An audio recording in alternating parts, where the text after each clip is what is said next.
y el día 20, sábado, pues vamos a tener una boda. Amén.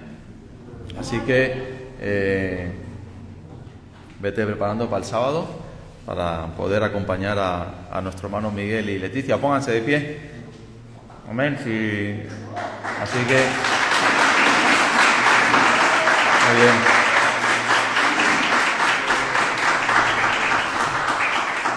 Gloria a Dios. Dios les bendiga. Así que el día 20 tienes boda aquí en la iglesia. Amén. Gloria a Dios. Muy bien. La hora ya se la paso yo el domingo, pero será una buena hora.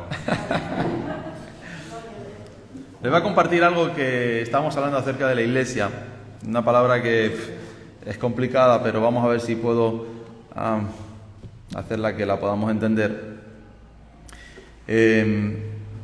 Al estudio de la palabra, ¿verdad?, que estuvimos hablando sobre falsas doctrinas hace un par de semanas. Esto no es una falsa doctrina, pero sí es, porque vamos a entenderlo más tarde, ¿verdad?, cuando veamos el final de todo, que realmente unos y otros dicen lo mismo. Hay dos ramas dentro del cristianismo cristiano, evangélico, por así decirlo. Unos son unos que tienen un corte calvinista. Calvino fue un reformador de la iglesia allá sobre el siglo XVI y bueno, fue uno de los grandes teólogos de aquella época. Y otro fue Arminio, Jacobo Arminio, que fue otro teólogo de la iglesia en aquel tiempo. Los dos, digamos que tienen una pequeña confrontación, pero que hoy vamos a intentar descifrar, porque es importante saber la base de la iglesia, que es la salvación. Amén. La iglesia existe porque hay salvación. Si no hubiese salvación, pues no habría iglesia. Hay 5 puntos que Calvino habló y quiero decirte, esta rama de Calvino, de ahí salen muchos grandes predicadores como Spurgeon. Spurgeon era calvinista, o John Wesley, o todos estos que trajeron el gran despertar y grandes avivamientos eran de corte calvinista, no eran arminianos. Pero nosotros tenemos, bueno, vamos a intentar estar un poco a medio camino de los dos. No quiero romper 500 años de tradición, ni pretendo, ¿verdad?, iluminar todo, pero sí que podamos entender algunas cosas. El primer punto, ahí lo tenemos, el primer punto de Calvino dice depravación total. En ese punto nosotros también coincidimos con ellos. ¿Qué significa depravación total? Vete a Romanos capítulo 3, versículo 9.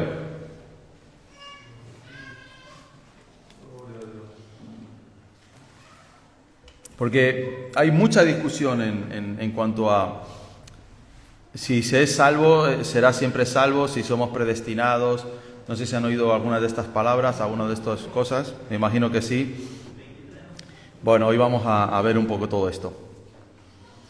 Bien, Romanos capítulo 3, versículo 9 al 18, antes de seguir, realmente también descartamos ya por hecho, ¿no? Ya lo hicimos en anteriores predicaciones, ninguna otra rama cristiana en cuanto a la salvación. El catolicismo realmente pues rompe totalmente con nuestras creencias por el lado de que es por obras la salvación, cosa que no está en la palabra de Dios, ¿verdad? Ya vimos también las misas acerca de los muertos, acerca de todo esto que estuvimos mirando, ¿verdad? Y eso realmente ya está descartado, ¿amén? Entonces ahora nos centramos en lo que creemos como cristianos y en los dos puntos de vista que vamos a enfrentar un poco hoy y que vamos a ver que dicen exactamente lo mismo, lo que pasa que con otras palabras. Muy bien, Romanos capítulo 3, versículo 9 al 18. ¿Qué pues? ¿Somos nosotros mejores que ellos? ¿Eres tú mejor que alguien? No, en ninguna manera, dice Pablo, pues ya hemos acusado a judíos y a gentiles que todos están bajo pecado. Esa es nuestra condición como seres humanos. Esa es la condición de cada uno de nosotros, que todos estamos bajo pecado. Como está escrito, dice la palabra de Dios, no hay justo ni aún uno. No hay quien entienda, no hay quien busque a Dios. Todos se desviaron a una, se hicieron inútiles.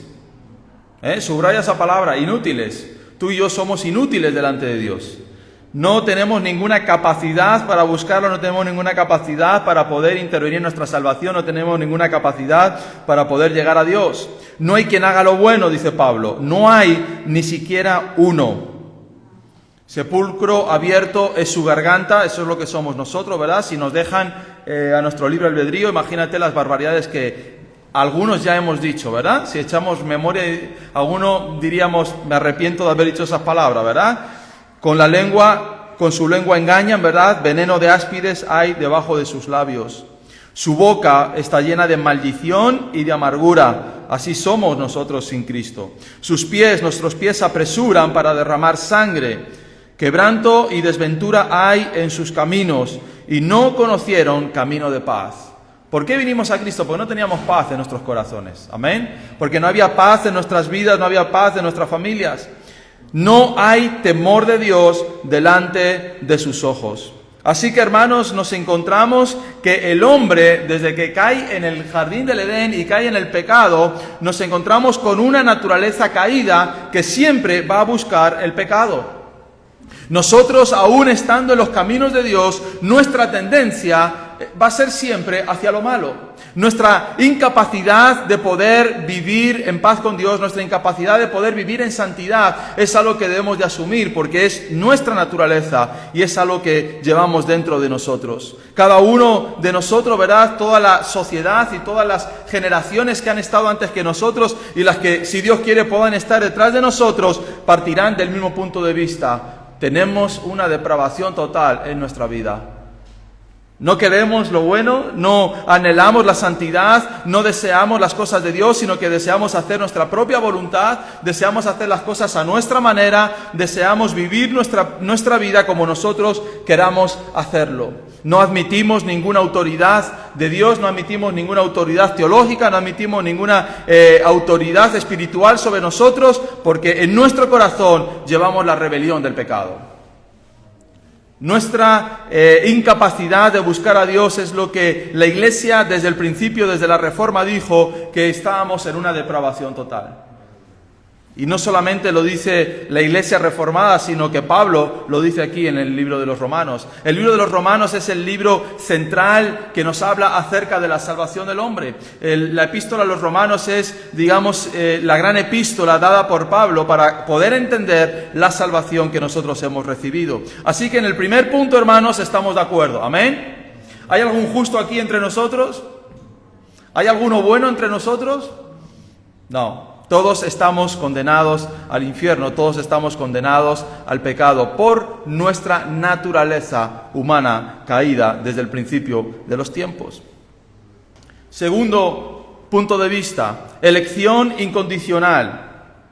Ok, sígueme detalladamente. Si el hombre en verdad está muerto, ¿verdad?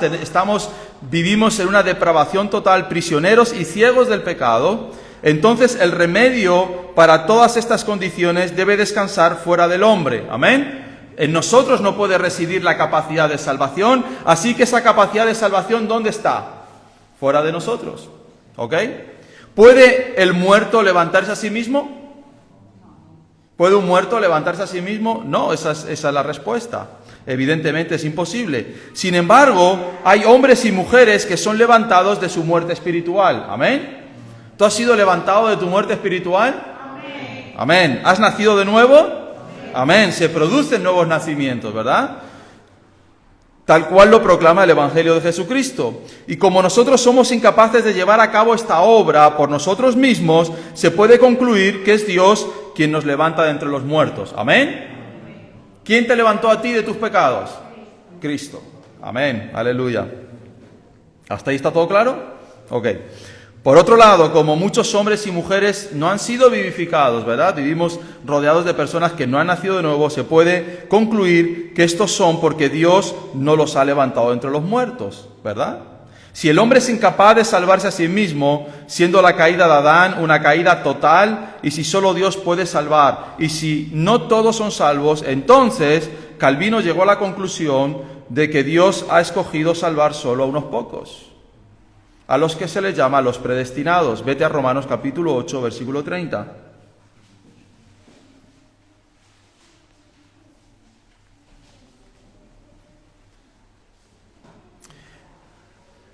Y a los que predestinó, a estos también llamó, y a los que llamó, a estos también justificó, y a los que justificó, a estos también glorificó.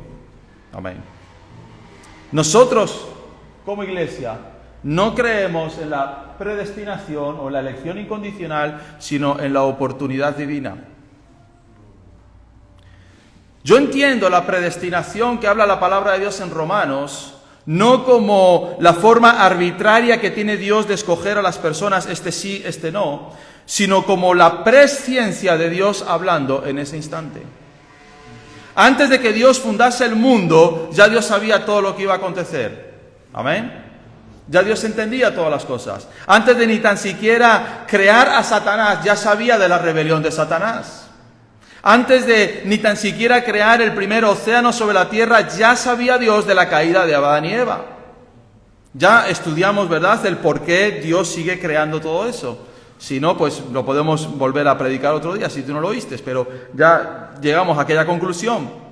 Entonces, cuando Dios está hablando en el libro de los Romanos, pensamos nosotros, ¿verdad? La otra rama que no viene del calvinismo es que lo que Dios está hablando ahí es a través de su presciencia. ¿Qué quiere decir? Él ya sabe quiénes van a ser salvos.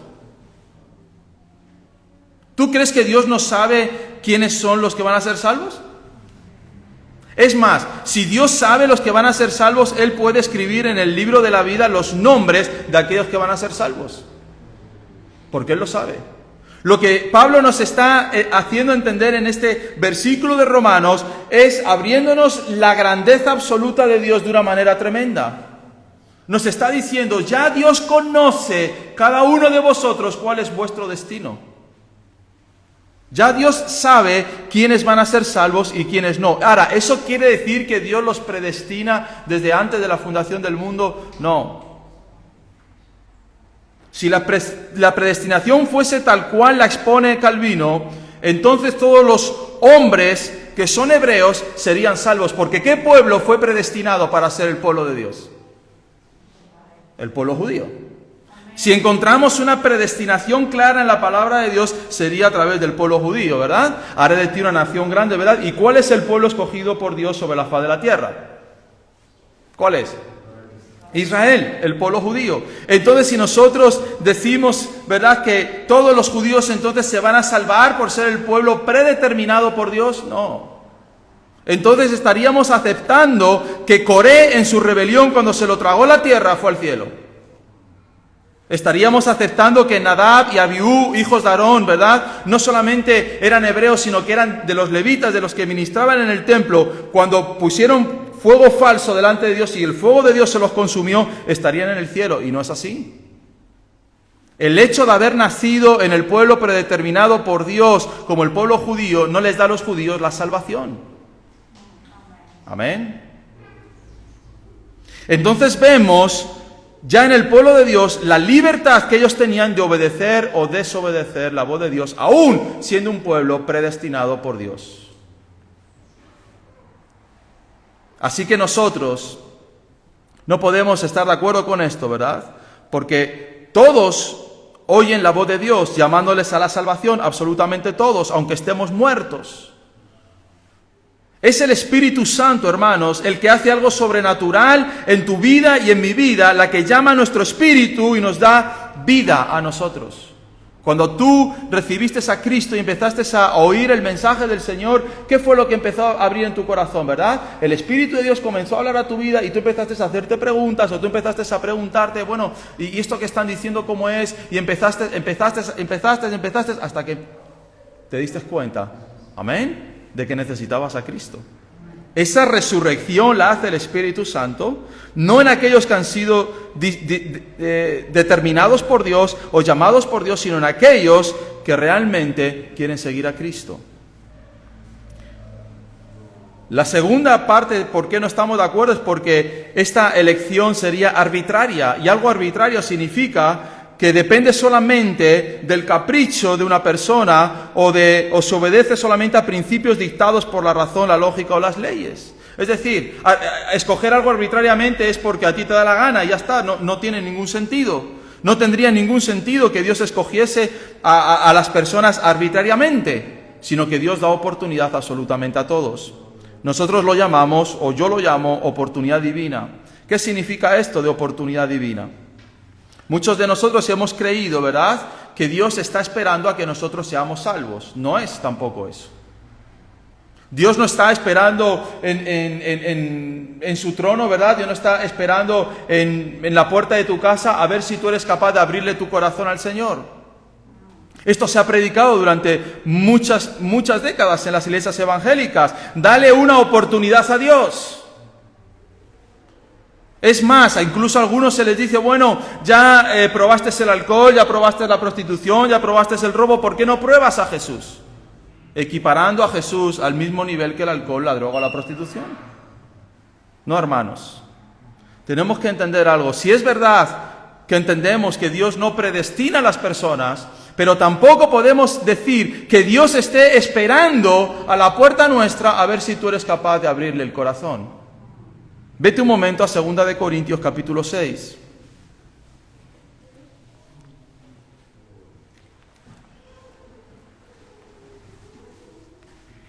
Yo recuerdo un tratado que repartíamos hace 30 años, donde un hombre, era un día desapacible, lloviendo y tal, y había una puerta allí, y un hombrecillo allí mojándose, y el folleto ponía, ábrele tu corazón a Jesús, Él te está esperando. Como si Jesús estuviese allí en la puerta, ¿verdad?, de aquella casa, esperando al que está dentro a ver si abre o no abre. No, Jesús no está así. 2 de Corintios 6:2. Porque dice, en tiempo aceptable te he oído. Amén. Y en día de salvación te he socorrido. ¿Quién te ha socorrido en el día de salvación? ¿Quién? ¿Y ese día quién lo determinó? ¿Tú o Dios? Dios. He aquí ahora el tiempo aceptable, he aquí ahora el día de salvación. ¿Quién determina el día aceptable y el día de salvación? Dios. No lo vas a determinar tú. Puede que a ti te estén predicando el Evangelio una y otra vez y tú endureces y endureces y endureces tu corazón. Y el día que tú quieras llegar a Cristo ya no puedas. No depende del hombre el salvarse. No depende del hombre el poder ser salvo, depende de Dios. De que Dios le dé el tiempo aceptable y determinado para ser salvo. Vete a Hebreos capítulo 3.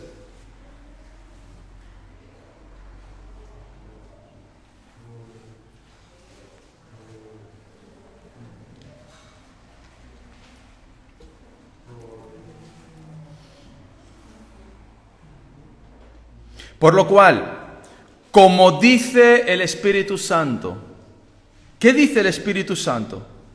¿Qué te está diciendo hoy el Espíritu Santo? Si oyeres hoy su voz, si hoy oyes la voz de Dios que te dice, ven a mis caminos, arrepiéntete de tus pecados, ven a mi cruz, yo quiero salvar tu vida, no endurezcáis vuestros corazones.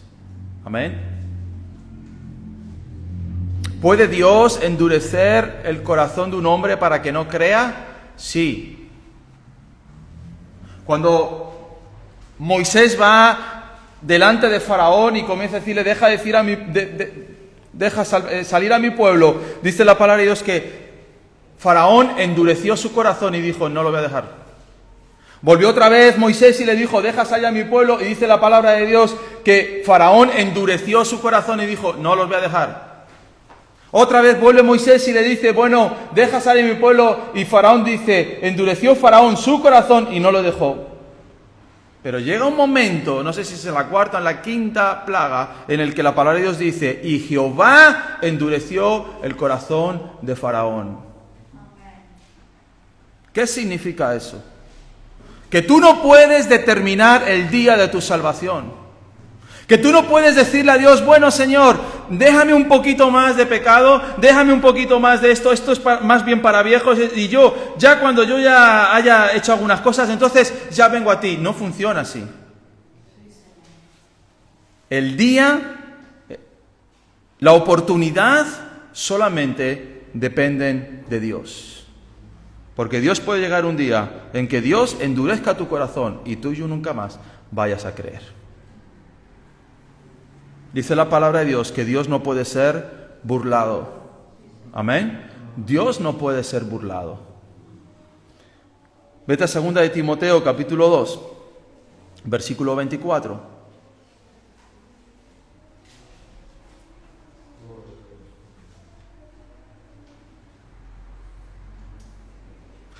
Porque el siervo del Señor no debe ser contencioso, sino amable para con todos, apto para enseñar, sufrido con mansedumbre. Corrija a los que se oponen. Y escúchalo bien. Por si quizá Dios les conceda que se arrepientan para conocer la verdad.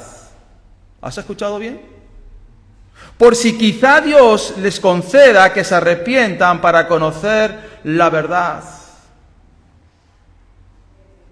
Dios es el que tiene que proveer, el que debe de concederte a ti la oportunidad y no tú la oportunidad a Dios. ¿Lo entiendes? No es que yo le doy una oportunidad a Dios. ¿Desde cuándo el creado le da una oportunidad al creador? ¿Desde cuándo nosotros, que ya hemos entendido que estamos en nuestras depravaciones, que no hay un solo justo, desde cuándo los injustos le pueden dar una oportunidad al justo? ¿Desde cuándo los impíos le pueden dar una oportunidad al santo? ¿No será al revés? ¿Amén? ¿No será al contrario?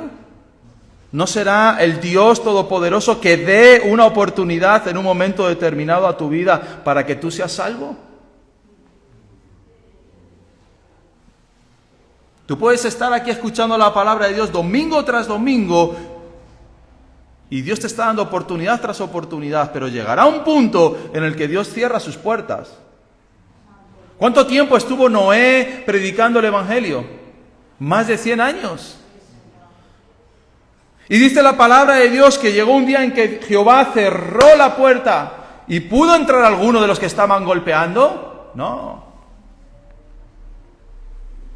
Llegará el día, hermanos, en el que este mundo golpeará y golpeará y golpeará las puertas, pero no habrá respuesta, porque el tiempo de la gracia se terminó. Así que entendamos esto. Por un lado, no tenemos una elección incondicional ni somos predestinados por Dios, pero por otro lado tampoco nos creamos, como hemos aprendido durante toda nuestra vida evangélica, que nosotros le damos oportunidad a Dios o que podemos ser salvos cuando nosotros queramos. En absoluto. Las dos cosas son incorrectas. Para mí lo correcto es el día del Señor, que Él te ponga delante de ti, corre y acéptalo. Amén. Corre y acéptalo. Cae en los brazos del Padre y dile: Señor, perdona mis pecados. Amén. Tercer punto del calvinismo: expiación limitada. ¿Ok? Claro, si Cristo tiene unos predestinados a los que va a salvar, entonces la muerte de Cristo fue para todo el mundo o fue solamente para aquellos que iban a ser salvos. Según Calvino, solamente para los que iban a ser salvos. Hay otro punto de vista que son los universalistas, que significa que si Cristo murió para salvar al mundo entero, entonces todos los hombres serán salvos. ¿Eso es cierto? No. Nosotros no somos ni calvinistas ni universalistas. ¿Cuál es nuestro punto de vista? Expiación universal. ¿Qué significa expiación universal? Implica que Cristo procuró la salvación potencial de todos los hombres. ¿Cuál es la voluntad de Dios? Que todos los hombres sean salvos. ¿Amén? ¿Para qué Cristo vino a morir en la cruz? Para que los hombres sean salvos. Pero aunque pagó esa deuda por nuestros pecados, este perdón no se hace efectivo hasta que el hombre reciba por fe y por supuesto por la gracia el llamado que Cristo le hace. De este modo pueda ser salvo y perdonado por la sangre de Cristo. ¿Cuándo fueron perdonados tus pecados? ¿Cuándo crees que fueron perdonados tus pecados? Cuando Jesús fue en la cruz. ¿Cuando Jesús fue a la cruz? ¿Alguno piensa que sus pecados fueron perdonados cuando Él recibió a Cristo? Tiene razón, Manu. ¿Cuándo fueron perdonados tus pecados? ¿El día que tú naciste de nuevo? No. El día que Cristo murió en la cruz. Los pecados del mundo ya han sido perdonados. Escúchalo bien. La condenación del hombre no es que no fuimos perdonados en la cruz. La condenación del hombre es que no quisimos recibir la salvación al negarnos a recibir a Cristo. ¿Lo entiendes? Cristo pagó el precio de tus pecados, no cuando tú vienes a Cristo. Ahí estás recibiendo el perdón que ya Cristo, 2000 años antes, había muerto por tus pecados. ¿Qué quiere decir eso? Que los pecados de todo el mundo ya han sido perdonados, pero no está siendo efectivo sobre esas personas porque reniegan y no quieren aceptar a Cristo. Cristo no muere en la cruz el día que tú le entregas tu corazón a Él. Cristo murió en la cruz hace 2000 años, no va a volver a morir. Cristo no va a volver a subirse a un madero y a morir otra vez por los pecados del hombre. No.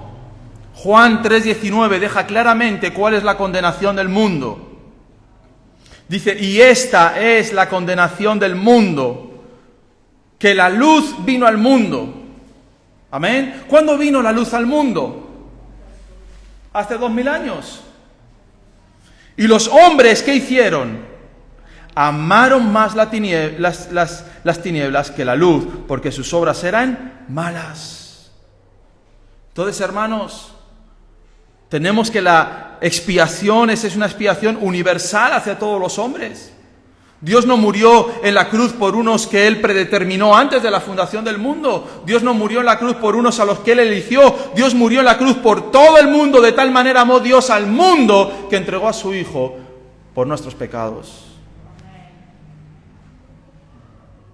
Pero la condenación nuestra no es que no fuimos perdonados. Tú ya fuiste perdonado. Solo que no lo quieres aceptar. Y no lo aceptas por orgullo. No lo aceptas por prejuicios. No lo aceptas porque no quieres rendir tu vida a Cristo. No lo aceptas porque no quieres que Dios sea tu soberano. Pero tus pecados, hermanos, y los míos fueron perdonados hace 2000 años en aquella cruz. Cuando Cristo estaba muriendo en aquella cruz, te estaba viendo a ti. Dice la palabra de Dios que Cristo puesto sus ojos, ¿dónde? ¿En el presente? Dice, en el futuro. Dice, puesto los ojos en lo que habría de venir, puesto los ojos en todos los que iban a ser salvos, se entregó por cada uno de nosotros. Hace 2000 años que Cristo ya te vio a ti, tus pecados, tus debilidades, tu depravación, mi depravación. ¿Y qué hizo? Yo muero por Israel, que dentro de 2000 años van a nacer. Amén.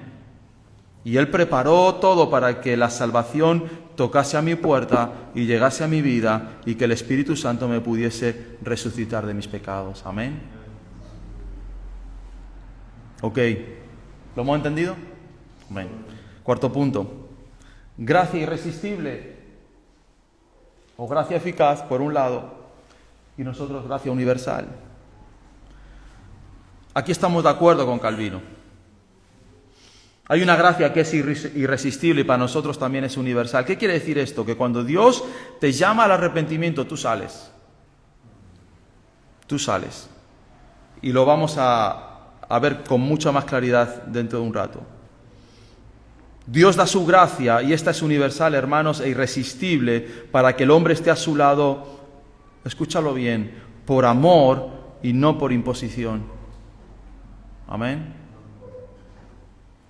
¿Tú quieres que tu esposo esté a tu lado porque te ama o porque te teme? Porque te ama, gloria a Dios. Hay una valiente. Amén. ¿Tú quieres que estén al lado tus hijos porque realmente te quieren o porque quieren tu dinero? Porque te aman. Amén. Tú quieres al lado a las personas que te aman. Esa es la gracia de Dios. Dios no quiere que tú estés a su lado por imposición, sino que sea por amor. Que lo hagas por fe y no por elección, por gracia y no por predestinación. Dios quiere que todos y cada uno de nosotros lleguemos a sus pies a arrepentirnos. Esa gracia irresistible, ¿qué significa? Que es algo que tú no puedes evitar ser arrastrado. Cuando Dios habla al corazón del hombre, el corazón del hombre no puede quedar igual que si no le hubiesen hablado de Cristo. Cuando tú hablas a alguien de Cristo, ya has dejado a esa persona arrastrándose y siendo arrastrada por la gracia de Dios, por la misericordia de Dios. Cuando tú a alguien le llevas el Evangelio, esa persona ya no va a dormir igual, esa persona ya no va a pensar igual, a esa persona ya se le empiezan a abrir cantidad de dudas. ¿Cuántas personas, verdad, te llegan a la iglesia? Bueno, voy a ir por ti porque me caes bien, pero yo ya lo sé todo. Y reciben el Evangelio y todo su mundo empieza a tener un montón de preguntitas. ¿Qué es eso? La gracia irresistible de Dios que los está llamando. Dios va a poner en duda absolutamente todo lo que tú has conocido. Dios va a poner en duda absolutamente todo lo que tú has entendido hasta este día. Y Dios va a empezar a hacerte preguntas y tú vas a tener que empezar a contestar. ¿Qué es eso? Su gracia irresistible que te está arrastrando, amén, hacia Él. Te está arrastrando, te está sacando hacia que tú vengas a nacer de nuevo. Y todos nosotros hemos experimentado esa gracia irresistible de parte de Dios, amén. Cuando Dios nos hablaron del Evangelio, ¿verdad? Y nosotros dijimos, bueno, es que esto es realmente lo que yo quiero, esto es lo que realmente yo necesito. Y fuimos arrastrados por Dios, no hicimos nada, no pudimos comprar nada, no pudimos hacer ni una sola obra que pudiese hacer eso. Fue Cristo el que nos preparó a todo aquello, el que nos llevó hacia Él. Es Dios el que arrastra al hombre hacia Él y no el hombre el que arrastra a Dios hacia sí mismo. Lo leímos en Romanos, ninguno busca a Dios, ninguno hace lo bueno. Entonces, ¿quién es el que arrastra a quién? Dios es el que arrastra al ser humano y le está diciendo, sálvate, sálvate, sálvate, sálvate. Cuando el jueves estábamos aquí hablando acerca de Jonás, ¿cuántos días le había dado Dios a Nínive para arrepentirse? 40 días. Y si no se arrepentían en 40 días, ¿qué iba a pasar? Iba a ser destruida Nínive. ¿Cuánto tiempo le ha dado Dios al mundo para arrepentirse? ¿Cuánto queda? Y sin embargo Dios sigue arrastrando con su gracia y diciéndole al hombre, ven, acércate, porque yo voy a destruir el mundo, porque yo voy a juzgar al mundo, porque yo voy a quebrantar al mundo. Y estás viendo cómo Dios te está arrastrando y cómo Dios te está tirando, pero tú estás corriendo al lado contrario. Déjate arrastrar. Amén. Déjate arrastrar por la gracia divina, déjate arrastrar por la gracia universal, déjate arrastrar por esa gracia irresistible que es de parte de Dios, que te está llamando a la salvación. ¿Estamos de acuerdo con Calvino? Amén. Hay una gracia que es irresistible. No podemos resistir a la gracia de Dios. Quinto punto. ¿Salvo siempre salvo? Claro, si creemos en la predestinación, sí es así. Pero nosotros creemos en la perseverancia de los santos.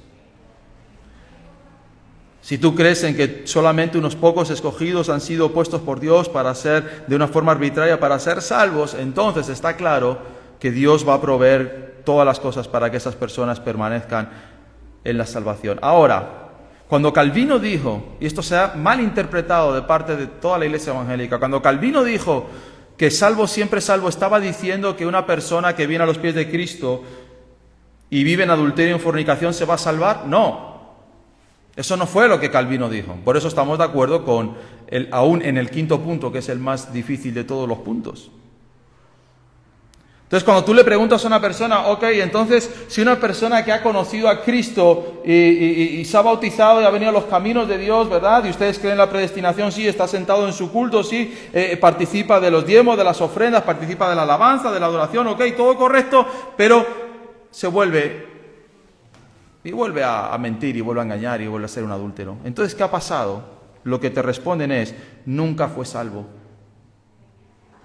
Nunca fue salvo. Entonces, ¿qué estamos queriendo decir? Ok, vamos a resumirlo en lo siguiente. Ya sea porque nunca fuiste salvo, o ya sea porque perdiste la salvación, ¿cuál es el resultado si tú pecas? ¿Cuál es el resultado si tú pecas? Al infierno. Amén. Dice la palabra de Dios, los que practican tales cosas, ¿no qué? Heredarán el reino de los cielos. Así que, ya sea porque tú creas o puedan creer algunas personas que tú no puedes perder la salvación, pero que nunca fuiste salvo, o ya sea que nosotros sí entendemos que podemos perder la salvación, porque si no, la apostasía no existiría en la palabra de Dios, y Dios advierte acerca de la apostasía. Vete un momento al libro de Hebreos.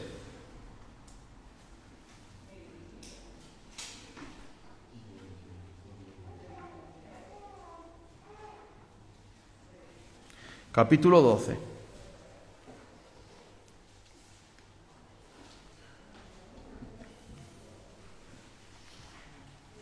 Así que cuando Spurgeon hablaba acerca de este punto, no estaba diciendo que una vez que una persona llegase a los pies de Cristo y se bautizase, te hubiese garantizado que fuese al cielo. Porque si seguía pecando, quería decir que nunca se había convertido. Mirad bien, dice el libro de Hebreos, no sea que alguno deje de alcanzar la gracia de Dios. Entonces, ¿podemos dejar de alcanzar la gracia de Dios? Sí. ¿Por qué? Porque brotando alguna raíz de amargura os estorbe, y por ella muchos sean contaminados. No sea que haya algún fornicario o profano como ¿quién? Como Esaú. ¿Quién era este Esaú? Este Esaú era hijo de Jacob. No, perdón, hijo de Isaac. Esaú y Jacob. Esaú fue el primero, fue el que tenía la primogenitura, ¿ok? Esaú entonces había sido predestinado para ser el primogénito, sí, porque había nacido el primero. Esaú entonces era predestinado para recibir la bendición de Isaac, sí. Esaú había sido predestinado para recibir la autoridad de su abuelo Abraham, sí. Pero escucha lo que hizo. Que por una sola comida, ¿qué hizo? Vendió su primogenitura. Porque ya sabéis que aún después, deseando heredar la bendición, fue desechado. Y no hubo oportunidad para el arrepentimiento, aunque lo procuró con lágrimas. Tú has recibido la salvación de Dios, tú has recibido la gracia de Dios, tú has recibido el perdón de Dios, no lo vendas. Amén. No lo vendas. No digas, bueno, un último pecado, bueno, una última cosa, bueno, una última... No, puede ser tu último día. Cuando Esaú había recibido la primogenitura y por un momento de debilidad en su corazón, por un momento de debilidad en su vida, vendió aquello, ya no pudo recuperarlo. Si tú has venido a los pies de Cristo, si tú has sido salvo por la gracia de Dios, no permitas que nada impida que tú alcances el final del camino. No es que Satanás te pueda quitar la salvación, no es que los ángeles te puedan quitar la salvación, no es que el mundo te pueda quitar la salvación, eres tú el que vende esa salvación. Por quizás tener más dinero, por quizás tener más placer, o por quizás, no sé, por cualquier cuestión. Pero no vendas tu primogenitura, porque Esaú no pudo volver a recuperarla. Y hermanos, estamos llamados de parte de Dios, como dice la palabra de Dios, a guardar como un tesoro lo que hemos recibido de parte de Dios. No dejes que vengan raíces a tu corazón, ya sean de amargura, ya sean de rencores, o ya sean de amor al dinero, o ya sean de lascivias, esas raíces que van a impedir que tú alcances lo que Dios ha puesto dentro de ti. Dice Pablo que ninguna cosa creada te puede separar del amor de Dios. Dice, ni lo alto, ni lo bajo, ni lo profundo, ni lo estrecho, ni ángeles, ni principados, nada te puede separar del amor de Dios. Es imposible que te separen del amor de Dios. Pero si tú tienes una cadena, ¿ok? Las cadenas están ancladas por, ¿cómo se llaman estos? Los eslabones. Y si Dios, imagínate que Dios es esa cadena y tú eres el último eslabón que está allí perdido y está tirando de ti, ¿cómo puedes soltarte? No te puedes soltar porque Dios te está agarrando, pero ¿qué haces? Te abres. Y por muy fuerte que sea la cadena, si el eslabón se abre, la cadena se suelta. Por muy fuerte, ¿verdad?, que sea el amor de Dios hacia tu vida, si tú deseas soltarte de Dios, y dejarte llevar y dejarte arrastrar por las concupiscencias de la vida, por las historias y los pecados de la vida, ya lo perdiste. Ya lo perdiste. No es que Dios no haya hecho todo. Sí, claro, Dios te está agarrando, Dios te está poniendo, pero tú te sueltas. Es como esas películas, ¿verdad? Como cuando se están cayendo, tú ves El día de mañana, esa película donde viene una gran nevada por Nueva York, no sé si la han visto. Entonces están tres yendo a rescatar a unas personas y de repente se caen en una grieta y están los tres agarrados de la misma cuerda. Pero llega un momento en el que hay tanto peso que uno dice, mira, o soltamos peso o vamos a caernos los tres. ¿Y qué hace el último de allí? Corta la cuerda y se cae para abajo. Eso es lo que muchos hacen. Estamos agarrados por Dios, estamos sustentados por Dios, estamos bendecidos por Dios, pero estamos ahí al final y decimos, no, yo suelto esta cuerda, yo suelto este amor, yo suelto esta gracia, y te caes al abismo. Mira bien, hermano, dice la palabra de Dios, los que practican tales cosas no heredarán el reino de los cielos. Así que tengamos claramente, ¿verdad?, en nuestras vidas. Dice, manifiestas son las obras de la carne, que son adulterio, fornicación, inmundicia, lascivia, idolatría, hechicerías, enemistades, pleitos, celos, iras, contiendas, disensiones, herejías, envidias, homicidios, borracheras, orgías y cosas semejantes a estas, acerca de las cuales os amonesto, como ya os he dicho antes, que los que practican tales cosas no heredarán el reino de Dios. Ya sea que las practicas porque dejaste a Dios o porque nunca fuiste salvo, el resultado es el mismo, el infierno. El infierno. Ve un momento al libro de, ya para terminar, pero quiero que te vayas con estos versículos, al libro de Juan, capítulo 11. Y ya terminamos, amén. Que sé que hay ayuno y algunos ya tienen hambre. Yo también. Ya queda menos. Estamos ahí a ver si termina ya porque todavía la Santa Cena y todo, mi madre. Bueno, un día a la semana, amén. No pasa nada. Bien. Juan capítulo 11. Ok, este es el último panel para que entendamos esto. Rápido, ¿ya lo tienen? Muy bien, Juan 11, versículo 5, aunque no esté ahí, dice, y amaba Jesús a Marta y a su hermana y a Lázaro. Aquí Dios me habló acerca de la salvación en cuanto a este pasaje, nunca lo había visto de esta manera. Y el versículo 5 nos está hablando de Juan 3:16, de tal manera amó Dios al mundo que entregó a su Hijo unigénito a morir por todos nosotros, amén. Así que el versículo 5 nos dice que amaba Jesús a Marta, a su hermana y a Lázaro, los amaba, amén. Y Dios ama al mundo, amén, los ama, aleluya. Ese es el principio. Versículo 14. Entonces Jesús les dijo claramente, Lázaro ha muerto, amén. Versículo 17. Vino pues Jesús y halló que hacía ya 4 días que Lázaro estaba en el sepulcro. ¿Qué significa el 14 y el 17? Nuestra condición espiritual, estábamos muertos. Jesús les dice a los apóstoles, Lázaro ha muerto. A Jesús le dicen, bueno Jesús, hace 4 días que Lázaro está muerto. ¿Un muerto de 4 días se puede levantar? No. Los judíos esperaban 1 día, 2 días, 3 días. Al tercer día no se podía levantar, eso estaba ya, finiquitado. Tú imagínate, ¿verdad? Que te dan ya la muerte y te llevan al tanatorio, estás el lunes, el martes, el miércoles y es jueves. No, tú ya estás liquidado, ¿verdad? Tú ya estás muerto. ¿Cómo estamos nosotros espiritualmente? Liquidados, muertos. No hay esperanza para nosotros. Aleluya. Versículo 23. Jesús le dijo, tu hermano resucitará. Y esta es la esperanza que Dios da al hombre acerca de su gracia.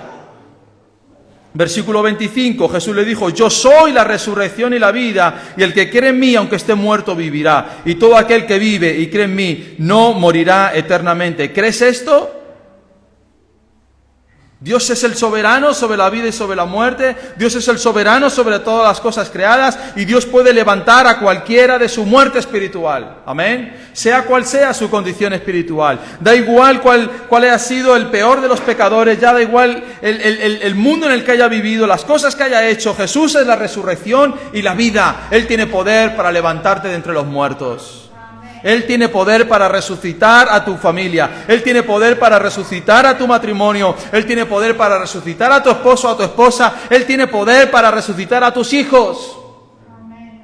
Yo soy la resurrección y la vida. Yo soy el que tiene el poder sobre la vida y sobre la muerte. Yo soy, aleluya, el que puede salvar de muerte espiritual a todos los hombres sobre la faz de la tierra. Versículo 38. Jesús, profundamente conmovido, otra vez vino al sepulcro. Era una cueva y tenía una piedra puesta encima. Dijo Jesús: quitad la piedra. Marta, la hermana del que había muerto, dijo: Señor, hiede ya, porque es de 4 días. Cuando Jesús se va delante del sepulcro y dice: quiten la piedra, ¿qué hizo Jesús en la cruz? Quitó la piedra. Quitó la piedra de nuestra muerte espiritual. Del mismo modo que Jesús quitó la piedra de Lázaro, que no se podía mover, ¿verdad? Y él dijo: bueno, quiten esa piedra. Cuando Jesús muere en la cruz del Calvario, está quitando la piedra de nuestros pecados. Él está diciéndole al mundo: ya no hay ningún impedimento para que no creas, ya no hay ningún impedimento para que no llegues a la salvación. Yo estoy abriendo el camino directo hacia la vida. Cristo ha quitado la piedra de tus pecados, Cristo ha quitado la piedra de tu inmoralidad, Cristo ha quitado la piedra de tus injusticias y ahora estás directamente con Dios cara a cara. El mundo se tendrá que enfrentar el día del juicio a esa piedra. Mira, yo quité esa piedra que impedía que tú me conocieses. ¿Por qué me desechases? ¿Por qué no quisiste? ¿Por qué no te agarraste a mí? Jesús le dice: quiten esa piedra. Cuando Jesús muere en la cruz del Calvario, hermanos, y resucita el tercer día, Él ha quitado todo impedimento para que tú creas. Ya no hay ningún impedimento, ya nada te puede impedir que tú llegues a los pies de Cristo. Esa es la gracia universal, hermanos. Esa es la expiación ilimitada. Esa es la gracia universal de la que estábamos hablando. La piedra fue quitada, pero ¿había salido el muerto? ¿Oh? La piedra de los pecados del mundo ha sido quitada, sí, pero ¿están todos saliendo a salvación? No. Versículo 43. Y habiendo dicho esto, clamó a gran voz: Lázaro, ven fuera. ¿Dónde estaba Lázaro? Yo me he hecho esa pregunta, Señor, ¿dónde estaba Lázaro? El cuerpo estaba en ese sepulcro, pero ¿dónde estaba el espíritu y el alma de ese Lázaro? ¿Quién escuchó esa voz? No lo sé. Pero estuviese donde estuviese, el lugar donde estuviese, Lázaro oyó la voz de Dios. Eso es lo que Dios hace cuando Él te da la oportunidad de ser salvo. Te dice: Israel, ven fuera. Yo ya he quitado la piedra, yo ya he muerto por tus pecados. Ahora te hago un llamado a ti directamente. A ti te estoy llamando personalmente y te estoy diciendo: Israel, ven fuera. ¿Y sabes qué? Esa es la gracia irresistible. Todos salimos afuera. Escúchalo bien. No que todos somos salvos, sino que todos salimos fuera. Cuando Dios da una palabra a alguien, le dice: esa persona escucha. Dios es el Dios del universo. Cuando Dios llamó a Lázaro, daba igual donde estuviese su alma o su espíritu, Lázaro escuchó. Y Dios te está diciendo: ven fuera. Y mira el versículo 44. Y el que había muerto salió, atadas las manos y los pies con vendas y el rostro envuelto en un sudario. Y Jesús le dijo: desatadle y dejadle ir. Y cuando Dios llama a alguien al arrepentimiento, esa persona escucha. Su espíritu es resucitado. Su espíritu vive. Y comienza a oír el Evangelio de una forma diferente. Y comienza a pensar y comienza a hacerse preguntas. ¿Y sabe lo que Dios dice? Desatadle y dejadle ir. Y en ese preciso instante, ahí es donde está la voluntad humana. De seguir a Cristo con los discípulos hacia donde Él se dirigía, o tirarte de cabeza otra vez al sepulcro donde saliste. ¿Lo entendiste? Dios quita la piedra de modo universal para todos los hombres. Dios llama a los hombres al arrepentimiento en un momento determinado. Tu espíritu escucha la voz de Dios y Dios te dice: bueno, desátenlo, déjenle ir, pero ahora tienes tú, ahora que tus sentidos han sido abiertos, ahora que tu voluntad ha sido abierta, ahora tú decides si sigues al Maestro hacia donde Él vaya o te vuelves a tirar de cabeza al sepulcro donde has salido. Y déjame decirte, la mayoría de las personas se tiran otra vez al sepulcro. No lo entiendo por qué. Pero por eso cada vez que un hombre va a la presencia de Dios después de haber muerto y se presenta delante del tribunal de Cristo, allí estará solo, sin su familia, sin su padre, sin su madre, sin el esposo, sin los amigos, sin el pastor, sin el líder de alabanza, allí estará solo. Yo te llamé a la salvación, yo te arrastré a la salvación, yo puse todo para que tú fueses salvo. ¿Por qué te volviste a tirar en el sepulcro? Si tus pecados ya habían sido perdonados, ¿por qué no aceptaste mi salvación? Y eso, hermanos, es a lo que tú debes de responder en esta mañana. Cierra tus ojos. Esa es la pregunta que Dios hace